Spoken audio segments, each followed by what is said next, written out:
Man, what's going on? What's going on? It's your boy. Man, got a lot of things heading up. You know what I'm saying? Right now, what's going on? We got a new black man shot in Atlanta, Georgia. I think his name is Rashad Brooks, age 27. I saw the video. It was it was graphic. Like I said, it was a struggle. I mean, it definitely was a struggle. He definitely was putting up major resistance. But I think my question is how it escalated so quick to even get to that situation and follow up lead into the lethal shooting of him. I think it happened during the winter. I think he was probably, now they say he was drunk for DWI. That depends on what they account was that he was driving. Was he driving recklessly, or it was just something they decided to pull up and just randomly tag him? And most police will randomly tag you. Not all of them, but majority of them will just follow you to see what they can get from your license plate, or they'll just look at it like, you know what, it's a weekend. It's a young brother in a ride, whatever, nice car maybe, and they'll just ping you. You know what I'm saying? Just out the blue, and see if they can catch you slipping. Now they do that as well because they did it to me, especially when I was living in Pittsburgh, and they never really, I never got pulled over down here in Texas, but I did have incidents over here with the HPD as well. So definitely they will randomly just ping you. That's probably was the case with this young man right here. Like I said, him being 27, he's a young, he's a youth. He maybe wasn't sat down and have that talk and that discussion. I mean, that talk and discussion. I mean, how to really deal with the race soldiers or police. As you know, the white supremacists has infiltrated the law enforcement. It's already been stated. It's already been documented.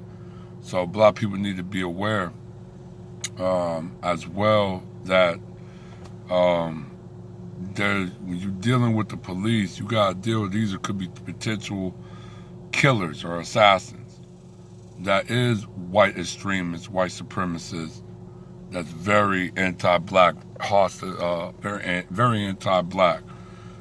So when they're dealing with a black man, you gonna have to understand your life is definitely on the line. The thing about I think was when I talked to my little nephew or my cousins or whatever the case might be, or even random youth, I tell them just be silent and have your facts all in a row, but never show emotions. Don't get no outbursts. Don't do nothing. The number one rule is to come out of that alive, come out of it unscathed.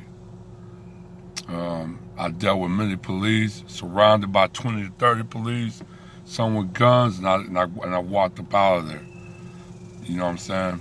Like I said, if it wasn't the case, I wouldn't be here talking to you. So there's got to be more of a direct talk in how we deal with the police, or aka race soldiers. Also, too, everybody was giving hoopla about Donald Trump and the Tulsa, where he's going to be doing his first rally at Tulsa, Oklahoma. I think he's doing it on Juneteenth. That's what's more of to me, a slap in the face. But in a way, too, I can't be, he's a white supremacist. You know what I'm saying? It's not, what he do don't really surprise me no more. He's a white supremacist. So what he's going to do against black people, he's going to do against black people. But I have to definitely let people know, the hospital, the Tulsa, Oklahoma massacre and terrorist attack. I call it the terrorist attack. That happened on my birthday. Actually, it was happened on, it was for basically 2 days of just massacre, from the 31st of May to June 1st. My birthday is June 1st. So I'm very knowledgeable of that incident, that event. But the Juneteenth, as you know, I talked about it. I think people was talking about it. They're gonna make it like a national holiday. That's cool and all, but I'd rather just keep it strictly for Black Americans. Yes, it's somewhat international, coming through Mexico and Bahamas, out of the Caribbean, due to the Black Seminoles that actually fled from the United States that during that time period of its slavery to these areas. So it's in a way it is national, but it's still specifically for descendants of American slavery. So I mean, the diaspora trying to take credit, or they try to claim they had something to do with the Juneteenth. No, they don't. My family's from Texas. That's strictly coming from Texas, because like I said, Texas was the last state to actually free the slaves 2 years prior. So definitely let um, that's really what Juneteenth is. I'm definitely gonna try to get off or go to a celebration. So definitely looking forward to it. Donald Trump, I mean, he's a white supremacist. He's gonna do what he's gonna do. I think he finally announced he's gonna move the date to, I think, a day later, not on the actual June 19th, but June 20th. Because he knows, like, basically Black people is already in this um, this uprises in the air, and there's also this anger is not coming down. So him going to do it in Tulsa, Oklahoma, and on Juneteenth, that was just a double slap. But I think Black people was going to crash that rally. Um, Black people's, like I said, we're not taking it no more. Like I said, I mean, defunding police, I'm supporting that. Do I think you need a police force?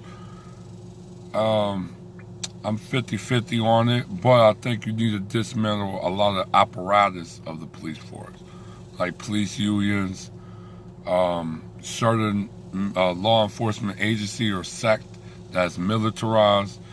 You need to dismantle them or demilitarize them. I mean, so I'm about many things. Plus the punishment of prison time for a lot of these cops or officers that do kill unarmed people, especially Black people.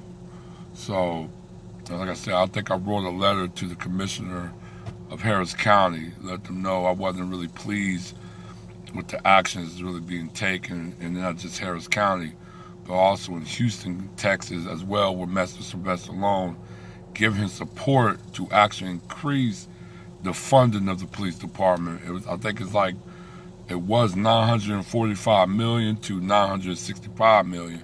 So we're talking about $1 billion budget.